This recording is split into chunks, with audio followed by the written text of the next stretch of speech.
They got little Durk in a hole for basically some BS. And right now we're gonna show the paperwork. They saying that he was caught with a cell phone, and basically that's not true. They trying to keep him in a hole, do a lot of things that they shouldn't be doing or whatever, but they're trying to make a point because they saying that me and him is privileged and we got so many things going on, and it's a lot of BS. Lil Durk's lawyers have just filed paperwork for case dismissal due to a massive mistake by the prosecutors against him. It was announced Lil Durk has filed a new motion to dismiss based on the vagueness of the second superseding indictment. In the alternative, if it is not dismissed, he requests a bill of particulars which specify the coded language used, the nature of the bounty, the date, audience, and circumstance. In the paperwork, Durk's lawyers are asking the prosecutors to show the evidence where Lil Durk gives his offer for the bounty of Quando Rondo. They want to know what the reward or opportunity that Durk offered members for the crime to be done. They want to know the date and time of when Durk offered it. In a typical court case, all of this would have been shared by now.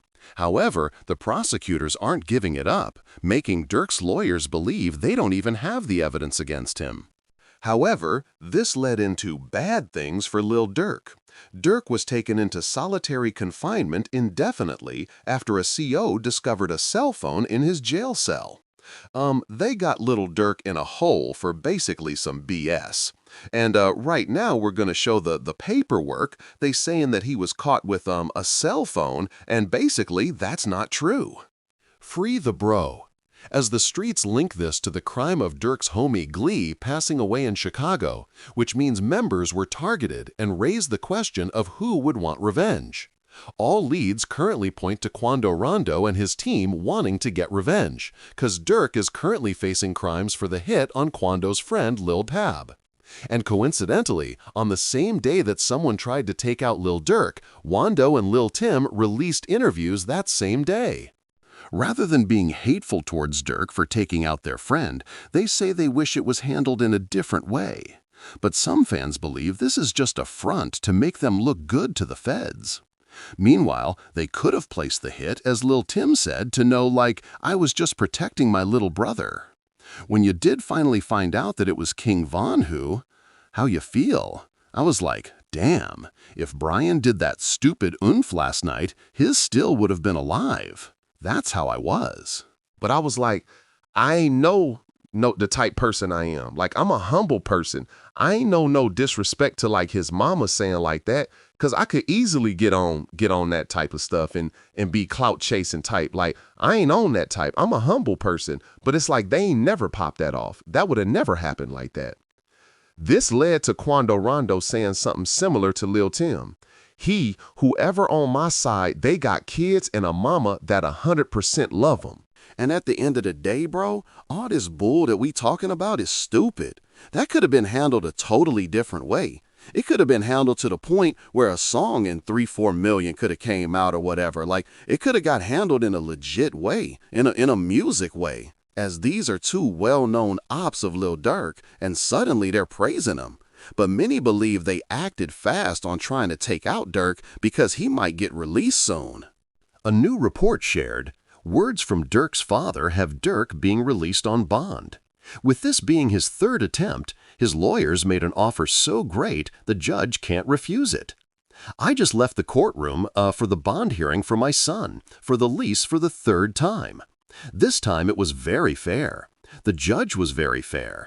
He wasn't cold prosecutor, he wasn't pro-defense, but he was protesting. So he listened to all the evidence and he gonna give a ruling in the next few days about what's his position as far as the bond. But we were very pleased at how it turned out. So continue, family, friends, and fans, continue to keep us in your prayers, and we thank you. And inshallah, God willing, just be victorious for us that we have a good rule in our favor. The prosecutors have begun dropping some of the evidence they were using against him. The news wrote, Durk's court hearing had the prosecutors telling the judge they are willing to throw away evidence against Durk, but they read it out loud in court before dismissing it. I wonder how this affects the rest of his bond hearing, as this included the lyric evidence of Durk rapping. Told me they got an Addy, they got the location, go look on the news, see your son screaming no as it relates to this news report, and Quando yelling no on the sidewalk. Right now, the search is on for 3 people who police say at a Savannah rapper, a member of his entourage. It happened in Los Angeles, and cameras captured the aftermath. Applause, this man, a passenger in that car, frantic at the sight. But this was a corrupt way to drop the evidence. Rather than dismissing it quietly, they said it in front of everyone to make a worse impression of Durk, which led to Charleston White reacting. This is a real victory.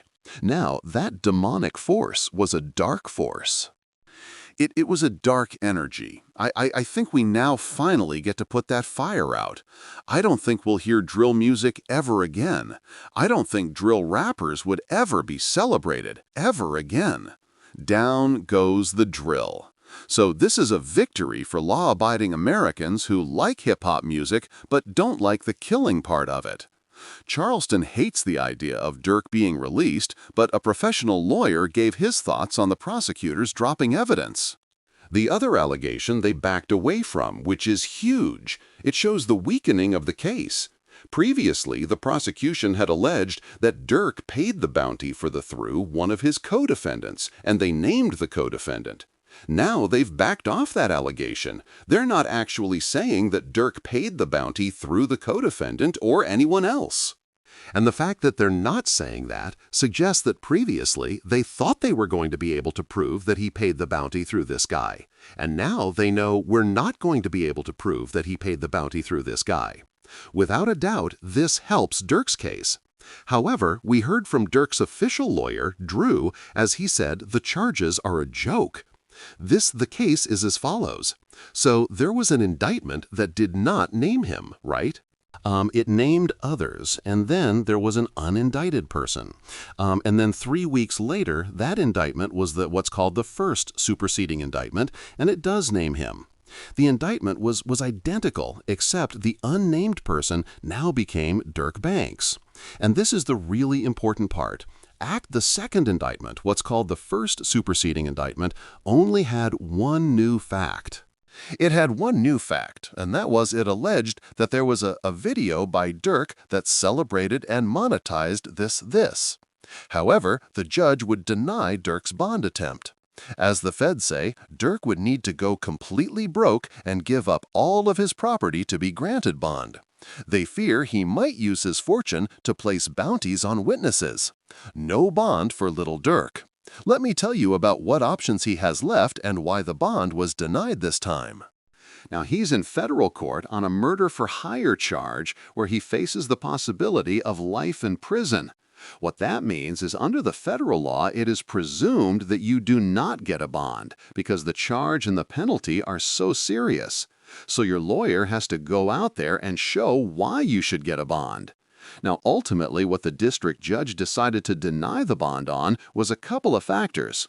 There's a couple $1 million being put up, but it's not all being put up by Durk. Some of it is from the label, and ultimately Durk has a lot more money and assets than what's being put up. So if I let him out on bond and he tries to flee, he's going to have tons of assets and money at his disposal. However, a fan that's deep into the case tweeted, "If you think Durk was denied bond because he's rich, you know nothing about this case. Detty's brother just snitched on all of them. Instead of making it public, they're hiding it to catch Durk's lawyers by surprise." As the evidence of Dee's brother Ted snitching is pretty concerning. With it reported, the Ted body cam footage of him begging to snitch against Durk and members changed this case. Lil Durk's lawyers submitted paperwork for an extended time on their bond proposal, which makes people wonder, what did Ted say to the feds? Because if you didn't know, Ted is Dee's brother, and Dee is Durk's main hitter. So the guy that would have been involved in nearly every crime has his brother talking to the cops. The only reason they even have him is because he was caught with a firearm in his pocket. To the county. Really, dude? What about that? A man with an extended clip. That's cool though, right? As they quickly arrested Ted and took him to the police station. Typically, you would think members of F would hold it down and not say anything to the cops. But Ted wasn't like that, because the moment he was let out of the cop car, he was begging to snitch, as he told the officer, "I swear, I'll tell you all about the passings," as he hoped to not be placed into jail, but it was too late. Music. "Come on! Hey, stop it! Stop it! I swear to God, I think, everything! I swear to God! Please, I swear!" With Ted placed in the waiting cell, he waited until an officer came to collect information from him. Ted just wanted to rat on the members he